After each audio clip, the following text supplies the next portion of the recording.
Hello, everyone, and welcome to Hessens County. I'm glad that you could join us again today for another TTRPG Talk. This is going to be a pretty informal one, not completely different from what I usually do for a couple of reasons. One reason is, yay, new mic, sound pretty, yay. Reason two, I have somehow managed to be a super dodger throughout most of the pandemic, but unfortunately, around the end of last week, went positive. I'm still kind of recovering from that, and I look really nasty, so that's why I am not on camera. This is kind of falls under the theme of a TTRPG talk because this was originally going to be a post on the blog, but I just couldn't really get the words to come out right for some reason, at least written on the page. So I'm kind of hoping that if I record this, it'll come out making more sense. Basically, this video is kind of a response to an interesting article that I read the other day that honestly kind of surprised me a bit. I was not actually so much surprised by the facts being raised by the article, but rather that the author was actually surprised by the fact that this phenomenon that they discovered was happening. And then it kind of got me to thinking about the implications in fictional worlds of basically the same concept or idea that some creators sometimes overlook when they're developing their worlds. So the article was titled Gen Z Never Learned How to Read Cursive. How Will They Interpret the Past? That was written by Drew Gilpin-Faust. This was in the Atlantic, October 2022 issue. So in this article, Faust sort of highlights his surprise that his students in the history class that he's teaching were unable to read cursive scripts that were common in the handwritten primary documents that they were having to consult as a part of the class. So things like handwritten captions on like old photographs, old letters, things like that. And again, this is not just limited to older, potentially faded or more stylized handwriting scripts. They were apparently, the students in this particular class he's referring to in the article, were unable to read even modern styles of cursive without some outside assistance or interpretation from older family members. If you don't know what cursive is basically writing Latin letters, but with the sort of loopy, continuous, connected style.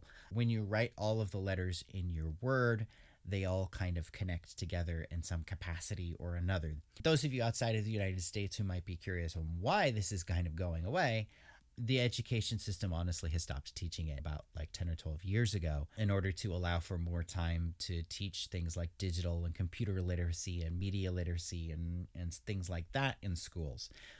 To be honest, even amongst many millennials like myself who were kind of in the school system during that sort of transition period where cursive was still being taught, but we were also starting to integrate computers into schools and starting internet research in schools and things like that.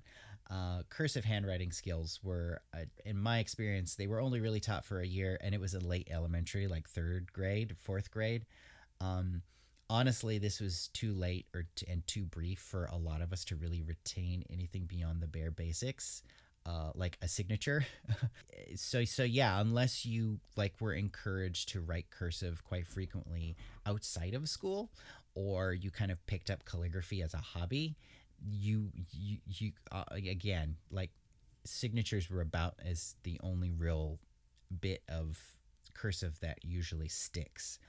So of course some of you might be wondering, well, Hessen, why are you blathering on about cursive when the title for this video mentions losing technology? And that's because if we take a look at the word technology for what it originally was intended to mean, rather than the sort of modern way that we use it, handwriting is a technology. Technology is not just sort of like the physical tools that we use and the means that we make them. Like, for example, a sailing ship, or the smartphone that's either in your pocket right now or that you're using to listen to this video. Instead, technology is all of the methods, all of the items and the skills that we have developed intentionally in order to help people accomplish a goal. In that case, writing is therefore a technology. It's been developed on multiple separate occasions across the globe in order to help facilitate communication across distance and time. It has a goal, it was intentionally developed by people, and we use it. To kind of continue on this, language itself is a communication technology. Cooking is a technology. Music and clothing, like writing, are technologies that just have taken on different uses beyond what they originally were probably intended for, thousands and thousands of years ago. Now that we've kind of reviewed what I kind of mean when I say technology, it's important for us to also think about the loss of technology. Now, of course, the loss of technology is relatively common, not only in real life, but also in fiction. We as individuals lose a technology when we forget how to do a thing, or we fail to keep it into practice. However, in fiction and in world building, of course, we're more often focused on like communities or the larger society losing a technology as opposed to individuals. So a common example of this is that when a new technology is introduced and widely adopted, oftentimes the previous common technologies will end up becoming niche pursuits, known only to really academics or sort of older folks who just remember how to do it, or they end up becoming eventually completely forgotten.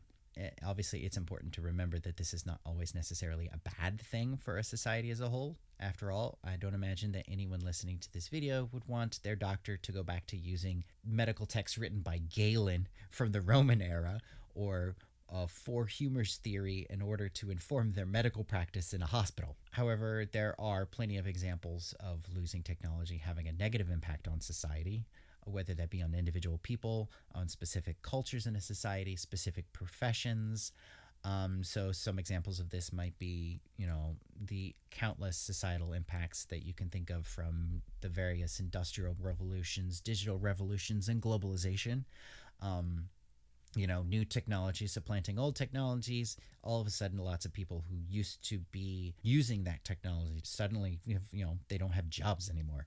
If we again kind of take a look at a broader definition of technology than the sort of popular conception, there are countless examples of the loss of cultural tools, whether that be music, dance, traditional practices, traditional religions that were useful for the particular society at the time, that some of which may still be potentially really useful for future practices, like, let's say, land practices, agricultural practices, the timings of certain events and festivals and stuff that might be useful for us going into the future for like climate adaptation, or just, creating senses of community, particularly among marginalized peoples. Now we come to the question of how all of this kind of relates to fiction. Well, if we do take a look at fiction, this, again, a loss of technology is a pretty common trope. We even see it in things like Tolkien, with the decaying of the magical, the elves, and all of that stuff. Many other fictional stories that involve sort of like the loss of magic or the rediscovery of magic after it has been lost, in many ways are kind of tapping into this feeling of a loss of traditional cultures and those sorts of associated technologies, in a similar fashion to what we might see in like the real world with the loss of technologies and stuff, as I described earlier, as new ones are introduced. It frequently comes up whenever we're taking a look at post-apocalyptic societies. In that case, we're typically thinking of what some might refer to as technological regression, where a society has been devastated. People who were needed in order to run modern technologies are, of course, lost, and therefore things sort of degrade. The problem with that is that you're thinking of technology as a linear concept, which it really isn't. You can't really think of societies and cultures as, following a linear evolution. This is not like a game of civilization where there's this technology tree and everything has to come after another thing that, there's no set path. Of course, post-apocalyptic technology losses are often, circumstantial or accidental. There are also other versions of fiction where this technology loss is actually intentional. An example of that would be like in Dune when Butlerian jihad and all of the computers and everything are destroyed because of AIs and not wanting to repeat that.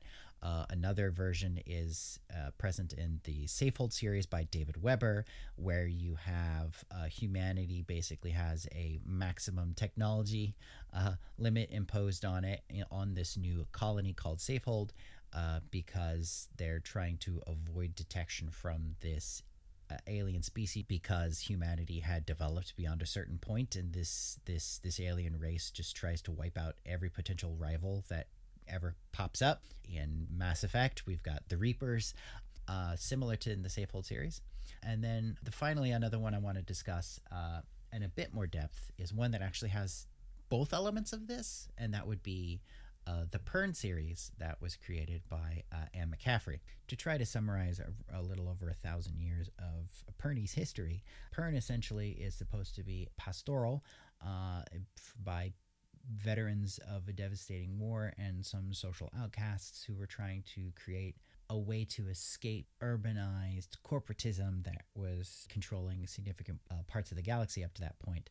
They are as initially successful in settling Pern and beginning the process of becoming less reliant on the advanced technologies that they brought with them. However, a number of natural disasters and a cyclical astronomical phenomenon that they were previously unaware of, the colony is largely destroyed and forced to rebuild. This rebuilding process ends up draining significant portions of what resources that they had brought with them, and a number of the advanced technologies that they had were either lost due to those used up resources that were irreplaceable, or the loss of technical know-how as a result of this combination of things. The Pernese society becoming pretty much like, I would say, roughly on the level of early Renaissance Europe, with its social organization that's pretty heavily feudal based around like city states. There's a heavy guild structure. Basic knowledge on a number of different topics ends up getting lost, like the actual origins of the colony itself. So now the question is, how do you apply this to potentially your own world building? Well, it would seem to me that something important to keep in mind whenever you are attempting to create a world where technology may have been lost is to really think about why, the practical reasons why. In the example of Pern, yes, some of the technology were lost due to practical choice. There was a need to prioritize when it came to keeping certain skills when the sort of disasters occurred. So some things were more important than others. A lot of societies are going to think that some things are going to be more important than others. Some of them are going to prioritize maintaining traditional skills, while other ones are going to prioritize introducing new things in an attempt to try to make life better, or at least easier for the population. Other times, technologies are going to be intentionally lost due to like rules and regulations that are created by the people in power in the society, and other times things are going to just simply fade out because they're just not being used anymore. If we go back to the basic idea of, let's say, Greek fire, right? Greek fire was a very, very closely guarded secret that was only manufactured by a certain small group of basically this guild in Constantinople that was really, really super secret, to the point where, like, this is like super, super classified state secret sort of stuff.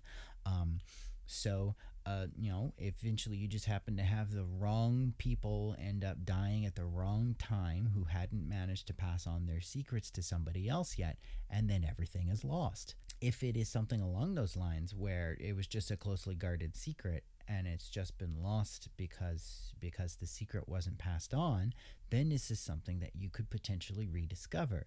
However, if it's something that's lost because something was needed that is now gone, like some sort of special type of magic or some sort of special resource that no longer really exists in the world, well, then you really have something that truly has been completely lost, as opposed to something that's only been forgotten.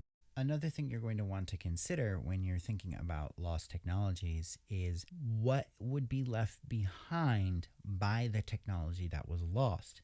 Again, kind of going back into the example of Pern, a lot of the elements of what used to be used was still there. It's just people didn't realize what it was or how to use it. Some of their earliest teachings still contained little hints and messages that later they were able to interpret to meaning things that they had just been misunderstanding for a really long time. Once they start realizing, what all of these things that were sitting around, what they did and how they could use them. This is something you might want to consider in your world. What artifacts of that past where there was a different sort of history are left behind? This is something that's brought up a lot in Numenera, where the whole setting is basically built around the idea of finding, scavenging, and utilizing elements of advanced technology from the distant past in a less advanced modern day. But you don't have to even go to that extreme. It could be something as simple as we had one writing system, then we changed to another writing system, so now everything written in the old writing system is completely illegible to everybody, unless you happen to be that one person who miraculously happens to have preserved that knowledge. So basically, I hope that this has kind of gotten you to really think about ways in which the societies of the past and the future in your world might be a bit different because of differences in technology, whether that is less quote-unquote advanced technologies maybe being surpassed by other ones from the past to the future, or potentially advanced techniques that might have been utilized in the past that have been forgotten and then could be potentially rediscovered in the future. Thank you all for joining me today for this little ramble. I hope that it made sense to you. And for those of you who are listening to this part, thank you very much for joining me all the way in the end. I hope you all have a good zone.